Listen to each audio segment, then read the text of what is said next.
Hey, Elvis fans. I apologize for not doing a video in a while, but I am back. And today's topic, believe it or not, I'm veering away from the vinyl bootlegs because I've had so many requests to do a video on bootleg CDs. First thing I'm going to say is I have maybe a dozen bootleg CDs between just the standalone issues and in various box sets, that kind of thing. It's not anything that I really collect. I will make some exceptions. It's just not anything that I'm interested in. At one time, I had probably 600 or 700 bootleg CDs, but that was before I got back into the vinyl, and I have virtually nothing now. But that said, like I said, I've had some requests, so I'm going to get into bootleg CDs just a little bit. As most people know, CDs came out in the early 80s, 1983, I think it was, and Synchronicity by the Police might have been the first official CD that came out. And then bootleg CDs started coming out, I think, in the mid to late 80s. The first one that I can remember as far as Elvis titles go, I think was either Hot and Tight or Elvis Rocks and the Girls Roll. And both of those they're out on bootleg vinyl. The cool thing about bootleg CDs at the time was that you were getting a pretty decent product. You could obviously fit more material on a CD than you could a vinyl album. In some instances, the sound had been able to be cleaned up so it sounded better. The bad thing is, initially, with the bootleg CDs, most of them were just straight rip-off copies of the vinyl LPs. Artwork, everything. So they were done on the cheap because there really wasn't a whole lot of new material yet that people were getting a hold of as far as soundboard tapes and studio sessions. So there really wasn't a lot of great stuff. That really didn't start coming out until like the early to mid 90s. A couple of the labels that people always refer to, the Memory label, which they say was from the Czech Republic. I think it was probably closer to the Netherlands. So that was a big one. They were known for their really high quality releases, and the other one was Madison. Madison, and again, I think that was another one that was from the Netherlands. But they put out some really nice stuff. The booklets were all high quality. The tapes that they had were really good stuff. I don't think, well, in fact, I know that neither one of whoever was behind those labels press anything on those labels anymore. Madison made a brief comeback a few years ago with the vinyl album. This is the Story. It was stuff from the 1969 Las Vegas concerts. But they haven't done anything since, I don't think, which is not to say that the people behind those labels haven't changed names and put out releases under different names. It happens all the time. So that's a real brief history. The first concert that came out from a soundboard, I think, was Just Pretend. That was a soundboard tape from a Las Vegas show, and it came out in, I want to say, like 91 or 92. So that's when kind of the floodgates really opened up. Now there are literally thousands upon thousands of bootleg CDs. It just depends on what you're looking for. I mean, you could spend a fortune getting everything. Like I said, a lot of the early, I'm going to say probably within the first 5 years, most of the stuff that came out was just ripped off copies of vinyl. In fact, the Rockin' with Elvis New Year's Eve show, that came out on CD. It copied the cover artwork, the whole thing.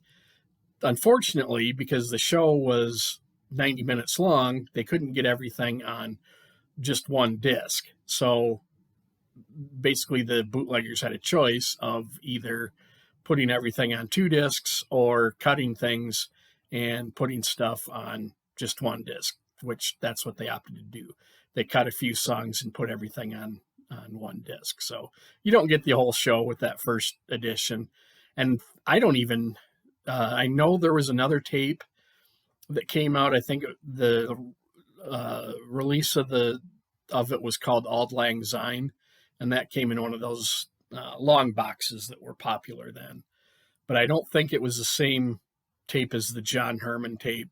So that was the only bootleg, and I know the FTD label released it several years ago. I think they got the original tape, but FTD being FTD, they screwed it up. The artwork is horrible, and in fact the bootleg album has better sound quality than even FTD could do. So anyway, again, that's a short history of bootlegging. As far as labels now, the only one that I'm really aware of that people seem to support and they consistently do high quality releases is Straight Arrow. I have my suspicions about who's behind that, but since I don't know for sure, I'll just keep that to myself. But Straight Arrow consistently puts out some nice stuff. From what I've heard, I've had just a few of their releases, and I've been okay with them. But so anyway, some of the more I get the ones that I kept. There's this one. It's from the Rick Rennie tape, On the Road Again, and this is the Portland, Oregon, November 11th, 1970 show. And I think this was the first time the complete concert had come out. Rick Rennie was a super fan, taped several Elvis shows, all in super high quality. This was originally on the bootleg album One Night in Portland, but they had to cut some of the songs from it because of the time constraints on the vinyl. This is the full album. Really good sound quality. This is from the Memory label, so that you can know this is a high quality one. It's since been released a couple of different times. I think Straight Arrow put out their own version of the Rick Rennie tapes. There was 6 volumes of those, and there's 12 different shows or tour concerts. So that's a pretty decent one. This one is not really a bootleg CD at all. It's a bootleg CDR. And the reason I collect these shows are because they were recorded in my home state of Iowa. A friend of mine actually did the cover artwork for this and called it Back in the Hawkeye State. It's actually a pretty nice little release that he did. That's the back and front cover. It's just printed on regular paper. And then there's also the review from the Des Moines Register, which, for a CDR, that's pretty cool. And that's what the actual disc looks like. And then they did a really nice job with the back as well. So I like it. The sound quality isn't bad. Supposedly RCA has this show in their vault. If they don't have it, somebody else, private collector does. But anyway, good. The sound quality is not the greatest. It's not the worst either. You can actually make out quite a bit of what he's talking about. But anyway, so that's one that I kept. Rock Back the Clock, Straight Arrow label. This is a double CD of the December 31st, 1975 show in Pontiac where he ripped his jumpsuit and had to change it. Absolutely fantastic graphics. I mean, they really went all out when they did this. It's double CD. There's pictures on each disc. There's a full color booklet, and this one, I mean, it's pretty thick and lots of information. I believe there is a photo somewhere. That's what the setup was like. So basically, Elvis was up here and the band was down here, and then you had the crowd sort of everywhere else. So the acoustics are terrible. It's not a great sounding release by any means. It also came out on a bootleg album called Changing Pants. It's really bad sound quality. The pictures had nothing to do with the concerts. So when this came out, the tape was cleaned up a little bit. But that's one that I kept just because it's a historic show. This is another CDR, Rockin' Hilton 76. This was Elvis's concert from Ames, Iowa in 1976. Again, this is a CDR. A friend of mine did the graphics on it as well. Pretty nice. Actually put a label on it. And then that's the back cover. Cool thing is it's a concert my parents went to. The bad thing is the sound quality is absolutely horrendous. It's terrible. So it's one that I don't listen to very often for obvious reasons. This next one, I'm assuming they have done other shows or they have other releases. This is their famous afternoon Houston show that people always talked about, and then it finally came out on a bootleg CD. Sound quality is fantastic because it's from the soundboard. Probably one of the worst shows Elvis ever gave. He sings off key. Sounds like he just woke up. It's bad. So if you're a completist, yeah, certainly get it. If you're a fan of the really good Elvis concerts, don't get this one. But Audionics, they do a really nice job. It's a trifold digipack. Really nice. This next one, this is another CDR. This is the last concert that Elvis did in Des Moines. He did 3 more after this up in Madison, Cincinnati, and Indianapolis. This is the last show that featured Ronnie Tutt on drums. After that, it was Jerome Monroe, and then Larry London did the last 2, I think. Also, the last time I think he did Help Me and a couple other songs.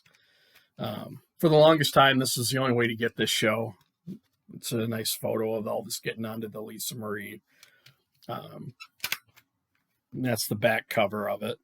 Again, CDR.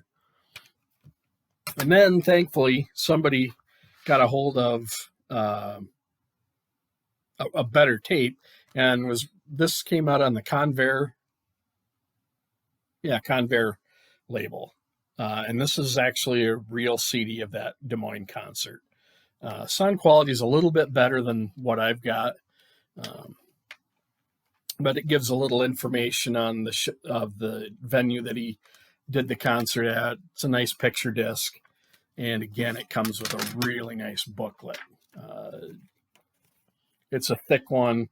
It's got photos from that concert plus some of the others. Also reviews of the concert. Just a really nice package. They did a nice job with it. If these guys ever get a hold of any of the other Iowa tapes, would love to see that. The last standalone I have is The Final Farewell. And the reason I got that is because it's a different tape from his last concert in Indianapolis. It's a double CD. Pictures on both CDs. And some really nice photos from the concert itself. When you bought this, it also came with a poster, and I have the poster somewhere. But basically, it's the front cover that's been blown up. It's like a 14 by 16 or something like that. It's pretty neat. But again, it's got a nice booklet, and it gives information about the venue, kind of what Elvis was doing around that time. Just some other kind of odds and ends. So those are the only standalone bootleg CDs I have anymore. This came out on Rainbow Records. And again, I don't know if they're still around or not. So That's a little bit about Standalone. Now, I do have a couple of CD releases, other CD releases. In the interest of full disclosure, if there's something out there that I think is worth getting, I'll go ahead and get it. And the first thing I'm going to show is the infamous Final Curtain box set. That's what the spine of it looks like. That's the front cover, and then you've got the back. This was done by Boxcar, which is out of England, I think. I know it's from Europe, but this is basically the last year of Elvis's concerts. So it covers everything from 1977. It's got a mammoth book, which is right here. And I mean, it's got tons of pictures. It's got lots of interesting information about the concerts, set lists, what he wore, the venues. There's also DVDs with it. There are, I think, 4 or 5 DVDs. Basically actually there's more than that. And basically what you've got is the CBS specials that originally aired. You've got a DVD of the news coverage when Elvis died, and then you've got the Omaha and Rapid City footage. And it's all been cleaned up. It's really nice. And then these are all the rest of the CDs and DVDs. So it's a massive package.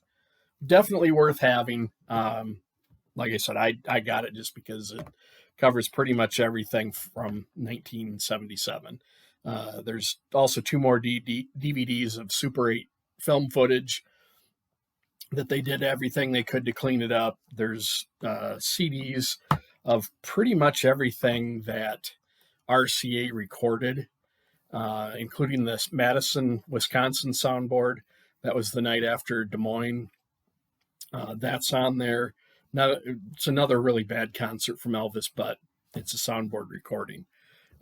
So that was the first time that came out. Now, there have been knockoff versions of this that you can get, like all the CDs and all the DVDs, but it doesn't come in this really nice box set. They didn't press a ton of these, and it sold out pretty much as soon as they made it. So it's very expensive if you're looking for a copy, typically $400 to $500. Recent stuff. Now, what a lot of the labels or the people behind the vinyl releases, what they do is they will include a CD of the show. Some of the bootleg vinyl albums now, they will have a separate show from the one that's on the vinyl. So this is the CD of All Things Are Possible. This came out a long time ago as a standalone DVD or CD.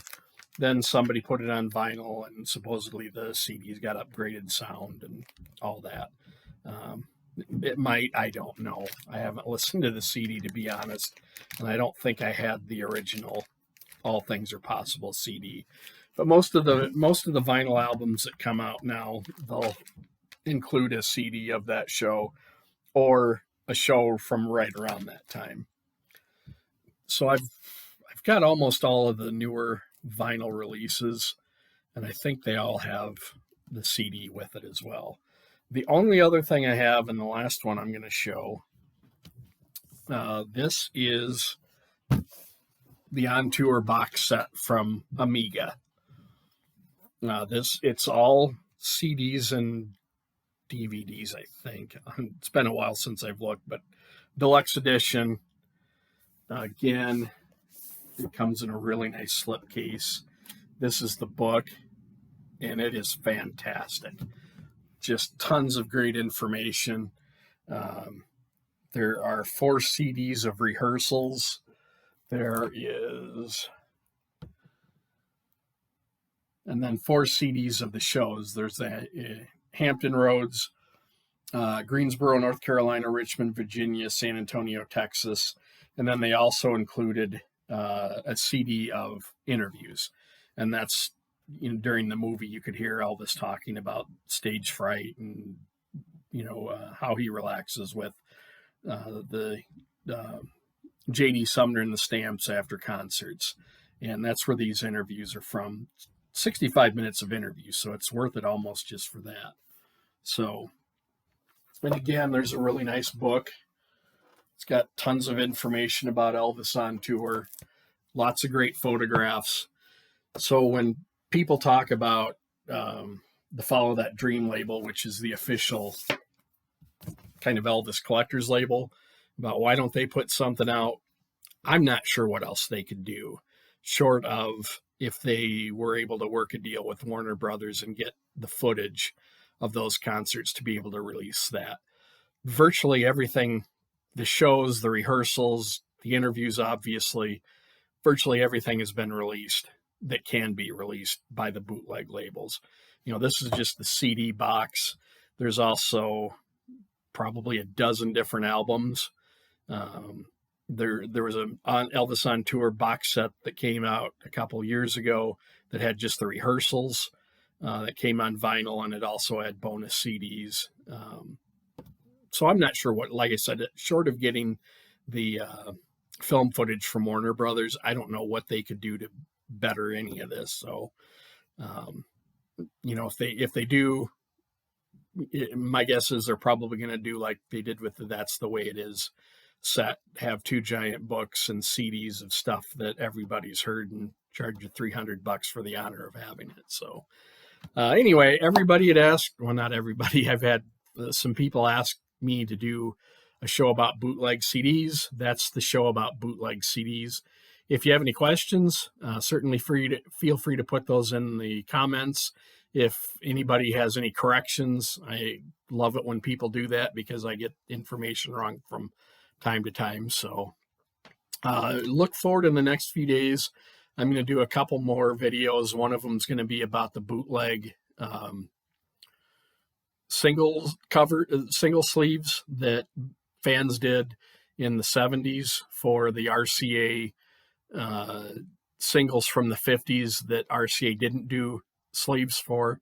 I'll show you all the ones that I've got. I think there were 40 different ones that were made back then, and I've got like 32 of them. And then people are starting to remake them again. I'll cover that a little bit. So that's going to be my next one. If anyone has any suggestions for further videos, anything they'd like to see, anything they'd like me to talk about, certainly put that in the comments or message me, and I'll see what I can do. Thanks, everybody.